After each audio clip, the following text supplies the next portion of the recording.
Bien, estamos de vuelta en Noticias Express. Son las 11 de la mañana con 32 minutos. 1.590 establecimientos han tenido que suspender las clases presenciales por el confinamiento, lo que equivale a la mitad de los colegios que regresaron a las aulas. ¿Qué va a ocurrir con las actividades educativas? Bueno, lo vamos a conversar con el ministro de Educación, Raúl Figueroa, a esta hora que ya está en contacto con nosotros. ¿Cómo está, ministro? Muy buenos días. Muy buenos días, Fresia. Muy bien, muchas gracias. Bueno, finalmente, después de un regreso bien polémico, después de un año 2020 también, de volver o no presencialmente, hay que suspender las clases y sobre todo con esta decisión en la región metropolitana. ¿Cómo o cuál es la situación ahora que están evaluando en el ministerio? Sí, bueno, desde un principio siempre quedó muy claro que en las comunas en fase 2 en adelante se podían reiniciar las actividades presenciales en los colegios y en los jardines infantiles, y que en la medida que las comunas retrocedieran a cuarentena iba a ser necesario suspender las clases presenciales por el periodo que esa cuarentena esté vigente. Por lo tanto, es una condición, una realidad que siempre se tuvo en consideración y con la cual los establecimientos educacionales han tenido y van a tener que trabajar, porque obviamente tiene que ver con el control de la pandemia, con las medidas que es necesario tomar de parte de la autoridad sanitaria para llevarla adelante. Ahora, es interesante ver qué es lo que ha pasado durante marzo y ciertamente cómo va a seguir operando el sistema durante estos periodos de cuarentena. Fueron del orden de 3.090 los establecimientos que funcionaron de manera presencial mientras las cuarentenas no estaban vigentes. Hoy día vamos a tener un poquito menos de 1.000, cerca de 950, que siguen funcionando con actividades presenciales en otras comunas que están en fase 2 o siguiente. Y en términos generales fueron 4.500 los establecimientos que tuvieron durante lo que lleva de marzo algún momento de actividades presenciales, porque mientras se cerraban unos por cuarentena también se iban abriendo otros. Por lo tanto, 4.500 colegios han tenido ya la posibilidad de tener actividades presenciales, siempre cumpliendo con los protocolos sanitarios. Ahora, en la medida que las condiciones sanitarias exijan estas cuarentenas, ciertamente los establecimientos deben volver a un sistema de clases a distancia.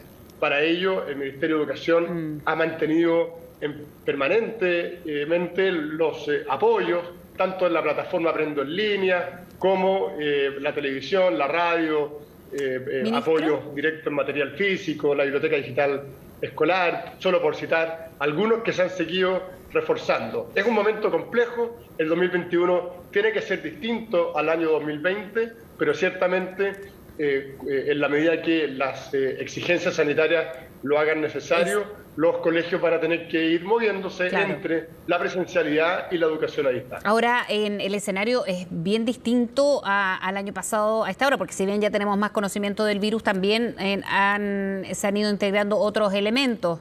Me refiero al PIMS, que es este síndrome que ha afectado, si bien son casos aislados, infrecuentes incluso, de todas maneras preocupante para muchas comunidades escolares. Y lo otro que hoy la cifra fue de 7.600, vamos de récord en récord. ¿Cómo o con qué preocupación lo ven ustedes, ministro, con una mano en el corazón de decir que tan necesario o urgente se hacen las clases presenciales en estos días?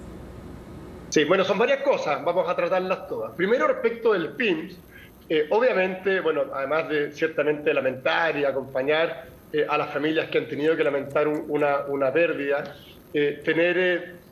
porque siempre la pérdida de un hijo es una cuestión muy dolorosa y nos preocupa muchísimo, ciertamente. Pero hay que ponerlo en un contexto general. Como lo han señalado las autoridades sanitarias, es un síndrome que es infrecuente, que se puede identificar a tiempo y que viene identificado, es absolutamente tratable. Por eso estamos con el Ministerio de Salud en permanente coordinación, no solo para que el cuerpo médico conozca las características de este síndrome inflamatorio, sino que también para que los apoderados puedan identificar esos mismos síntomas y poder atenderlo a tiempo. Ahora, estamos hoy día, en el caso de la región metropolitana, con toda la región metropolitana en cuarentena a partir del próximo lunes. Y ciertamente es una medida importante que debe cumplirse. Las medidas sanitarias exigentes que la autoridad sanitaria ha decretado están precisamente para paliar los efectos que ha tenido la pandemia, para poder controlar con mayor fuerza la pandemia, y en ese sentido es muy importante que esa cuarentena efectivamente se cumpla, y por eso los colegios deben mutar a un sistema de educación a distancia. Frente a la pregunta si el esfuerzo de la presencialidad es necesario y es importante, ciertamente. Y acá lo que hay que hacer es combinar adecuadamente las restricciones sanitarias, el cumplimiento de esas medidas sanitarias, con la posibilidad, en la medida que sea posible, de abrir los colegios y ponerlos a disposición de las familias. Es muy potente ver en los colegios que han abierto, cumpliendo con los protocolos sanitarios, cómo esas comunidades educativas en poco tiempo han tenido un impacto muy positivo. De hecho, es interesante ver, por ejemplo, cómo han surgido movimientos de apoderados que se organizan, y también de otras entidades, pidiendo algo que a lo mejor el año pasado era impensado, que incluso en cuarentena los establecimientos sigan abiertos. Y el impacto... Cuestión que obviamente sí, depende de la autoridad sanitaria, y habrá que determinarlo ahí. ¿Cuál ha sido el impacto directo al que se refiere positivo en cuanto a la salud mental de los niños, en cuanto al aprendizaje, todas las anteriores? Porque también hay apoderados que, viendo el contexto y el alza de casos, están muy preocupados en distintos establecimientos del sector público, del sector privado también. Sí, bueno, la asistencia es voluntaria, eso ha estado muy claro, y en ese sentido los apoderados tienen la última palabra. El impacto positivo es tanto lo que dice relación con la recuperación y la nivelación de aprendizaje, como también en el bienestar socioemocional de los niños. Uno de los efectos más duros que ha tenido la pandemia en el sistema educativo tiene que ver precisamente con una merma fuerte en los aprendizajes, y también con un deterioro del desarrollo socioemocional. El aislamiento, el hecho de que los niños no hayan podido estar en contacto con sus pares, los afecta de una manera muy fuerte, no solo en obstáculos para su desarrollo socioemocional, sino que hace que ciertos sentimientos de agobio, de tensión, de aburrimiento, de aislamiento, de soledad, se hagan muy profundos, y eso tiene que rápidamente corregirse. Y también junto con ello, lo que tiene que ver con la salud física y mental de los niños. Por ejemplo, Junaed tiene todo un programa para identificar a tiempo problemas a la vista, problemas auditivos, problemas a la columna, que son aspectos de salud oral también, que se llevan a cabo en los establecimientos. El año pasado se adecuó a la telemedicina, pero ciertamente el alcance es más limitado. Exacto. Y todo eso significa que los niños que no tienen acceso a estas prestaciones corren riesgo de ver deteriorada su salud física, su salud mental, su bienestar socioemocional, y también ciertamente sus aprendizajes. Y por eso es muy importante equilibrar ambos elementos. Exacto. La seguridad respecto del COVID con la posibilidad de asistir a clases. Y sí, hay otro tipo de pormenores, ¿no?, que se han dado ahora con el regreso semipresencial, porque si bien es voluntario, más allá de lo que generó un audio, que me imagino que usted lo escuchó, de una profesora, en eso... Claro, tenía o se podía ver como caricaturesco a rato, pero tiene una realidad que es bien evidente. Y que los que somos papás también sabemos que el tema de los que se quedan en la casa, porque por seguridad sanitaria, decisión familiar, en fin, no van, siguen muchas veces, esto no es siempre, pero siguen la clase. Hay distintos elementos tecnológicos que lo hacen súper complejo para los profesores. ¿Cómo ustedes están viendo esto en caso de que haya que fiscalizar, por ejemplo? Porque si esto se hace complejo en la educación privada, como salía en ese audio, imagínense aquellos que tienen una muy mala tecnología y que los niños con suerte pueden seguir una clase vía streaming, ¿no? Como ahora se denominan esas clases. ¿Cómo lo están viendo y con qué preocupación para que no sea tan distinto para los que tienen menos recursos tecnológicos? Bueno, ciertamente que esto es tremendamente desafiante. Los profesores, las comunidades educativas hicieron un enorme esfuerzo el año pasado, en Chile, en el resto del mundo. Esto es una realidad que es global. Y desde ese punto de vista, todo lo que se ha aprendido ayuda para que este año se pueda combinar de mejor manera. La presencialidad es, y esto es un consenso absolutamente unánime, irreemplazable. Pero mientras sea necesario, habrá que tomar todas las medidas para acompañar ese proceso o combinarlo con mecanismos de educación a distancia. Para ello, el Ministerio de Educación ha dispuesto una serie de recursos y plataformas para complementar el proceso de educación a distancia. Aprendo en línea, la televisión, la radio, material físico que se entrega, en fin, una serie de elementos que están disponibles, unidos a flexibilidad en el uso de recursos para que también se puedan adquirir mejoras tecnológicas, tanto en computadores, equipos, como en conectividad, para poder ir acompañando un proceso que sabemos es difícil. Nadie pretende, y sería absurdo señalar que el proceso de educación que estamos viviendo hoy día es absolutamente normal o cotidiano. Es muy complejo. Yo no dejo de agradecer el esfuerzo que hacen las comunidades educativas, los profesores, por llevarlo adelante.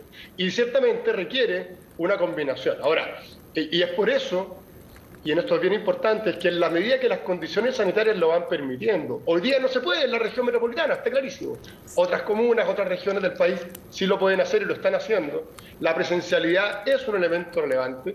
Y vemos, por ejemplo, cómo, y un tema que tú planteabas, Fresia, lamentablemente cómo, por ejemplo, este esfuerzo de la presencialidad lo están haciendo con mayor evidencia los colegios particular pagados, los colegios particular subvencionados, los que forman parte de servicios locales de educación y, lamentablemente, los establecimientos municipales, que es donde además estudian o se concentran alumnos más vulnerables, han dejado ese esfuerzo de lado en las comunas donde podrían estar llevándolo adelante. Ministro, hay una petición de algunos jardines infantiles de ser considerados esenciales para poder funcionar. ¿Eso está considerado porque, me imagino, no sé si es de su ámbito propiamente tal o aquellos que están viendo lo de los jardines infantiles en específica y directamente? No, ciertamente los jardines infantiles forman parte esencial del nivel de educación parvularia y tiene que ver directamente con lo que vemos en el Ministerio. Lo que no está en el ámbito de nuestras atribuciones es lo que dice relación con las medidas sanitarias asociadas a la cuarentena. Durante la cuarentena, y esto es bien importante, estamos en un momento crítico para poder seguir cuidándonos y evitar que el COVID se extienda, ¿cierto? La cuarentena tiene que cumplirse. Ahora, efectivamente, asociaciones de jardines infantiles y también apoderados, no solo de jardines infantiles, sino que también del mundo escolar, están levantando solicitudes para que, incluso estando en cuarentena en un determinado territorio, se puedan tener actividades presenciales en los establecimientos educacionales. Nosotros hemos escuchado esas solicitudes, pero la decisión y la determinación tiene que ver con una razón sanitaria y por lo tanto ¿lo descarta? Es importante por ahora mantener la cuarentena como está. Ya, lo descarta entonces, ministro, desde ese punto de vista. Ahora, es un tema que obviamente estamos escuchando y yo creo que acá hay que tener muy claro que este periodo, las cuarentenas que se acaban de dictar, existe una urgencia, una necesidad por bajar la movilidad en los territorios y tenemos que todos colaborar con eso, pero creo que es muy interesante atender a esas solicitudes, analizarlas en su mérito y tomarlas en cuenta sobre todo para las decisiones que haya que tomar más adelante. Ministro Raúl Figueroa, muchísimas gracias por hablar con nosotros, que esté muy bien, que tenga buen día. Muchas gracias, Fresia, hasta luego.